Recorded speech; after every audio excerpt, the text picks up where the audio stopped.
Gitaris sekaligus pencipta lagu dari grup band Sheila on 7, yakni Eros Chandra, melelang gitar pribadinya dan seluruh dana yang terkumpul akan disumbangkan kepada warga Palestina, yang saat ini tengah menghadapi serangan militer Israel. Eros membagikan cerita seputar pelelangan gitarnya itu di akun Instagram pribadinya, dengan mengunggah sebuah foto gitar jenis Fender Telecaster berwarna hijau toska pada Jumat 7/6 lalu. Lelang pun telah dilaksanakan pada Sabtu, tanggal 8 Juni tahun 2024 hingga Minggu pukul 9 pagi tadi melalui Smosio Music. Dia pun menulis keterangan untuk unggahan foto gitarnya, lelang gitar untuk Gaza. Sedikit cerita tentang gitar ini, Fender Telecaster Eros Chandra nomor 28.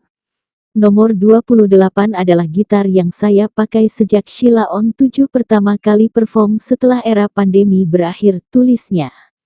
Bahkan, gitar tersebut telah digunakan Eros untuk konser istimewa Sheila on 7 di Jakarta, bertajuk Tunggu Aku di Jakarta 2023, dan ragam unggahan video di Instagram pribadinya.